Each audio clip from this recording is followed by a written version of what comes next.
It's been 7 weeks since Israel began its bombardment of the Gaza Strip, leaving more than 10,000 dead, including thousands of children. But the violence didn't just start in October. It spans a 75-year history from the creation of the State of Israel in 1948. In this week's UpFront, we'll take a look at this history and the crucial context that's needed to better understand what's happening today.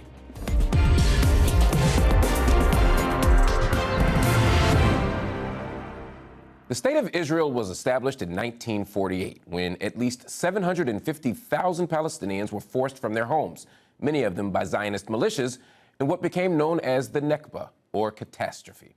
75 years later, as Israel's war on Gaza rages on, the Palestinian struggle for self-determination continues.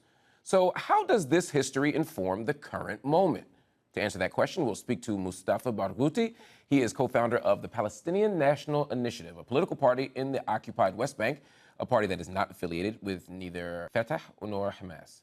Ghada Karmi also joins us. She is a physician and author, and her latest book is titled One State, the Only Democratic Future for Palestine and Israel. I want to thank you both for joining me on UpFront. Ghada, I'm going to start with you because you were born in Jerusalem, and you were, in fact, among the more than 750,000 Palestinians who were forced to leave their homes. Can you talk about this time, what you experienced having to leave your home, and also what happened to your family? Yeah, indeed, I was born in Palestine before 1948 and before the Nakba. Now, I was a child when we were forced out of Jerusalem. What I do remember of that time was that it was a real terror. Fear everywhere, nobody sure if we could make it from the part of Jerusalem we lived in, which was full of Zionist snipers and militias. It's very important, I think, to remind people that at the time that happened in 1948, really no one amongst the Palestinians who were either forced out or fled, no Palestinian actually believed they would never be allowed back. So that was the other side of the Nakba. First, the forced displacement. Second, the reality of not being allowed to return. So there we were, forced into exile.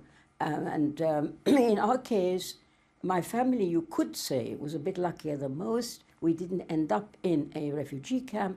We ended up in England instead because my father got a job here in London. And so it's a terrible thing to happen. It's a terrible thing to do to a people, to force them from their homes, force them to go out of their country and try and find some kind of lives for themselves elsewhere.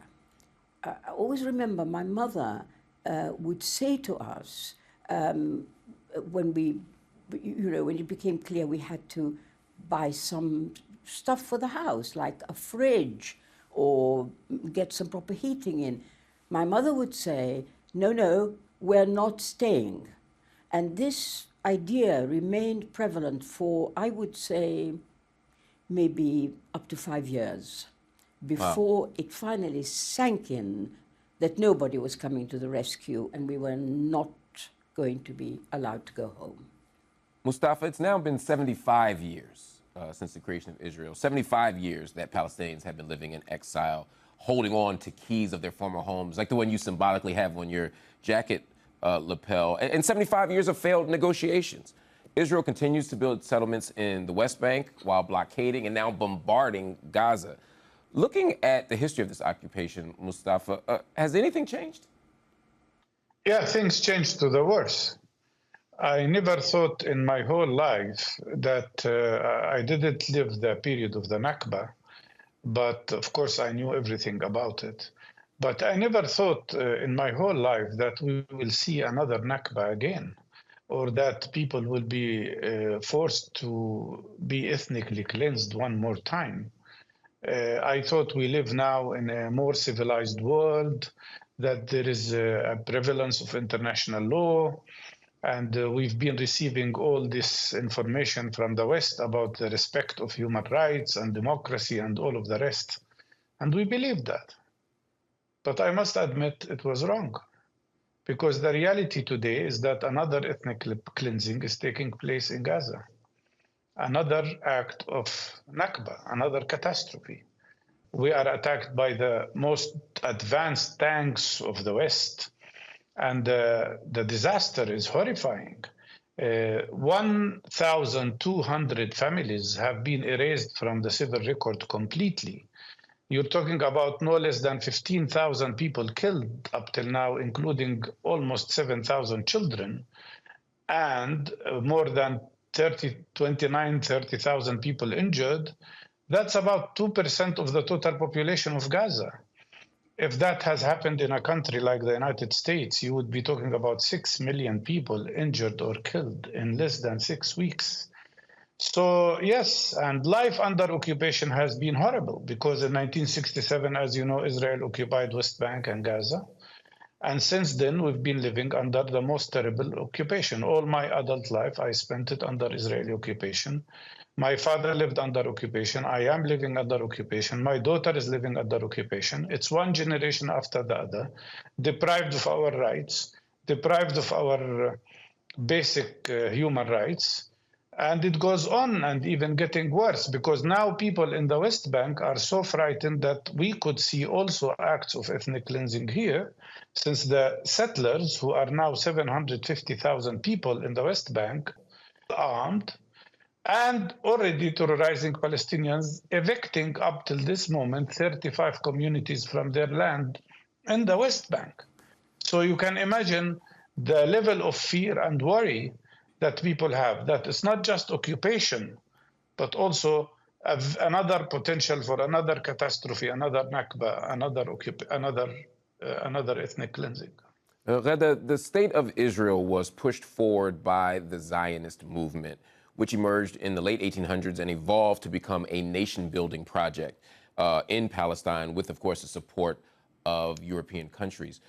You called the Zionist Project, quote, unworkable, namely to set up an ethnically defined Jewish-only collective existing on a land belonging to another people and to their exclusion. However, Zionists posit that the Jewish people have a right to self-determination and they have a right to statehood. But is it necessary to even frame self-determination in those terms, to frame it through the lens of a nation state?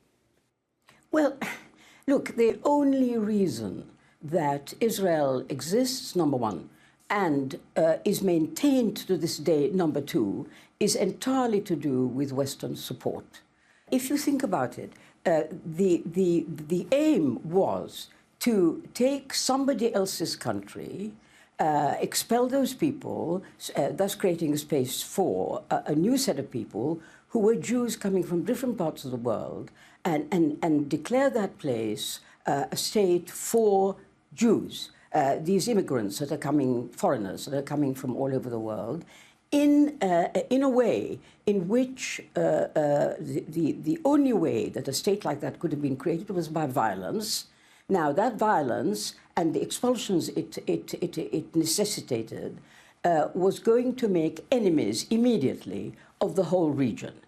So that's a very bad mistake to begin with. Secondly, the only way such a state could survive, because in the normal course of things, you see, when people do that in a particular area, they're rejected. They're rejected by their neighbors, and they have to make do with whatever they can, and they eventually tend to leave because it doesn't work.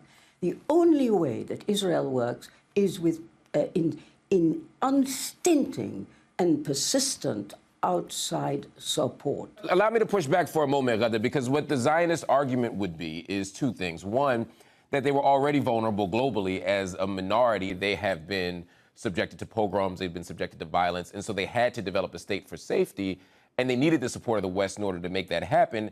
And they would say the reason why it's there is because they have an ancestral tie, that there's a long-standing, enduring Jewish presence in historic Palestine, and therefore it's not an arbitrary choice, but the place where they're supposed to be. What do you say to that? Well, I tell you what I say. There was never an objection to Jews. There was no objection to people coming into Palestine in search of refuge, in search of somewhere where they could be free from persecution. That's not the problem. That was never the problem. The problem was that they not only sought refuge, as they claim, but they actually wanted to take the place over. And they wanted to exclude the people who actually already lived there. Whatever they believe their ancestral ties were to that particular plot of land did not entitle them to kick out the people living there at that moment, and did not entitle them to set themselves up in the place of the people who lived there. That's the problem. Mustafa, let me bring you in. You looked like you wanted to respond to that as well. Yes, well, we have to see the situation here is as follows. First of all, the Zionist project is about settler colonialism. It's a settler colonial project. When Herzl came up with the idea that Jews have to be to establish a state in Palestine, the Jewish community in Austria sent a delegation. It's an interesting story to check the situation in Palestine.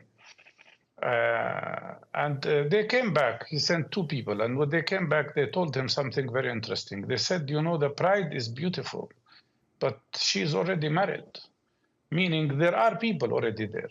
But the whole Zionist project was based on a very false notion of land without people for people without land. Of course, the Jewish people have suffered drastically because of the Holocaust. It was the most terrible crime. They also suffered from the pogroms in Russia. They suffered from anti-Semitism in Europe. But none of that was practiced by Palestinians. Palestinians were never responsible for such horrible behavior. On the contrary, as Ghada said, Palestinians and Jewish people lived together in harmony and no persecution. But the problem started when the Zionist movement appeared and they said to Palestinians, this is not your land, you have to get out of here. When Israel was established, when Balfour Declaration, which gave the foundation for this establishment, was declared, the Palestinians, being 90% of the population here, owned 98% of the land. And the Jewish community, which was a minority, 10%, owned only 2%. After Israel was established, Palestinians were deprived from their land, and now what remained of them in the so-called Israel is on only 3.5%, and the rest went to the Israeli establishment. So this idea of grabbing the land from others and then forcing them out by shooting them and killing them is the problem. And today this can repeat again. The solution is neither to accept two-state solution, which Palestinians accepted, and although it wasn't fair because they were accepting a state in less than half of what the United Nations said they should have, still Israel doesn't accept that, the two-state solution. And although Palestinians accepted that, Israel didn't. So the other solution would be one democratic state where we would live in equality. But they don't want two states and they don't want democratic state. What do they want? They want ethnic cleansing of Palestinians. And that is the policy of this government, which has fascists in it like Smotrich, who says we should fill the West Bank with settlements and settlers so that Palestinians would lose any hope of having a state of their own. And then they would have one of three options, either to immigrate, which is ethnic cleansing, or to accept a life of subjugation to Israelis, which is apartheid, or die. That is the problem that we are living through, not because we never refused to live together with Jewish people in one land, in one democratic system. It is them who insisted, especially after passing that law in the Israeli Knesset of Jewish state law, which says that the right of self-determination in Eretz Israel, meaning all of Palestine, is exclusive for Jewish people. That is the problem. Racism here, the Jewish racism, is the problem that is preventing peace and preventing a solution in this land. Ghada, Mustafa just talked about different solutions, one state, two state. Well, you just wrote a book titled One State, the only democratic future for Palestine and Israel. And you have rejected the idea of a two-state solution as a realistic one. Why is a two-state solution unrealistic in your estimation? Well, the two-state solution is impossible for two very important reasons. First of all, logistically, if you look at the map, you will see that the area which should form the Palestinian state is pockmarked by Israeli settlements.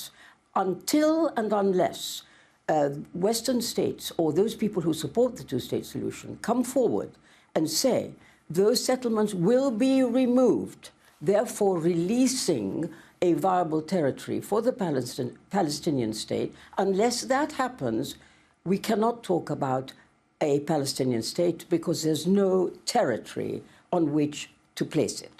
One. Two, in terms of the justice and the fairness of a solution like this, what the two-state solution proposes is that 4/5 of the land of Palestine should remain with Israel, and 1/5, 20%, 22%, should go to the Palestinian state.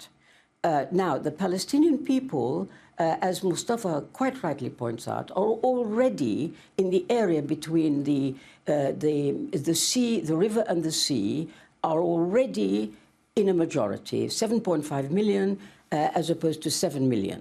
So they're already slightly more than half.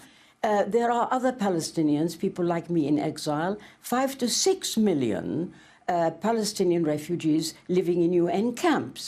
Now, those are they also have rights. They also have the right to live in their own state, but it can't be done in 1/5 of the original Palestine. So in terms of equity, justice, and logistics, it's not a possible solution. So we really must stop talking about it, because it's been used as a soporific, an anesthetic in which, to lull people into a belief that something is being done or something will be done for the Palestinians. Don't worry, there will be two states and it's going to be fine, except that it's not happening and it's not going to happen.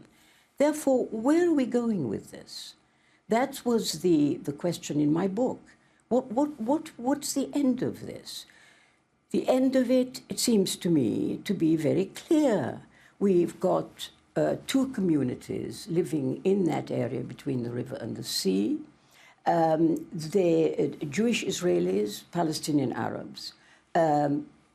What more sensible and logical and humane and fair than for them to all live together in equal citizenship in one state which represents them fairly, that is a democratic state.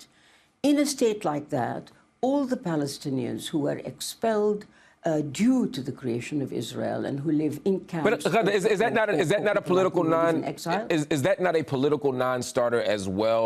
No Israeli is going to accept that, because they would argue that that's demographic destruction, and that is the destruction of the Jewish state, which is the very premise of Israel.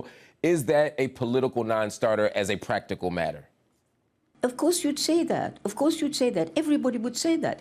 But I'm putting it to you, and I put it in the book very, very clearly, I think, that first of all, there is this idea. Do you, I don't mean you personally, obviously, but do people support the idea of these two communities living together in equality in a democracy? That's the first question. And the second question is, how are we going to get there? So in a way, what happens is one starts to talk about this, and immediately the second question is thrown in one's face. How's it going to happen? Israelis will never accept it, etc. Let's just pause for a moment. Let's take the idea in itself. Isn't that the natural end point to this whole tragedy? Isn't it the natural end point? The answer is, of course, yes, it is. So the only question we need to ask is, how do we get there? The trajectory that Israel is bent on now is a complete dead end. That's the trajectory of maintaining its presence by force, of trying to chuck the Palestinians out, trying to kill them, trying to destroy their lives. That is a trajectory which has to come to an end. Before you two go, I have just one more question for you. It doesn't appear that the international community is reining the Israeli government in or the Israeli military in.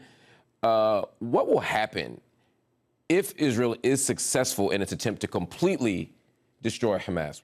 And also, what will the future of the region be? Ghada, I'll start with you.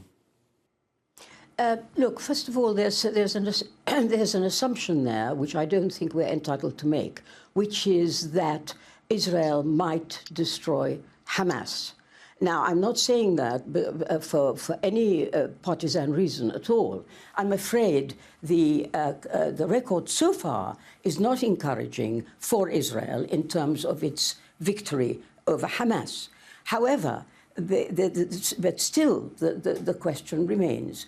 What is actually going to, how is this going to play out? What is going to happen? Now, without answering you directly, I tell you what I really do want to say. It's that there are certain things that are hidden here in the discussions always about Israel-Palestine, about this conflict. First, that the Palestinians have been fighting and are still fighting, not just Israel. They're fighting Israel and the whole of the Western world. That is deeply unfair. It's beyond the capacity of any one group, let alone a small people, to fight so many foes. Number one. Number two, there is a consensus in the West on the necessity, on the essential nature of maintaining Israel in the sort of position that it is in now. In other words, an Israel which is supremacist, which is dominant, which smites its enemies at the drop of a hat. There is a consensus in the West on maintaining this kind of Israel. Why? What does that mean? What does that say about you? What is it that it takes that Israel is doing for these Western states that they can't get in any other way except through this extreme cruelty against an innocent people, the Palestinian people? The time has come to talk about all this out into the open. Mustafa? Well, unfortunately, nobody looks at the fact that Israel is conducting a war on hospitals, on children, on infants in incubators. Nobody looks at the fact that so many Palestinians are killed. And nobody looks at the fact that Israel is about to conduct the worst kind of catastrophe, even worse than what happened in 1948. And they still continue to support Israel. I need to understand what makes a country like the United States of America or Britain or any other European country refuse ceasefire. By which law?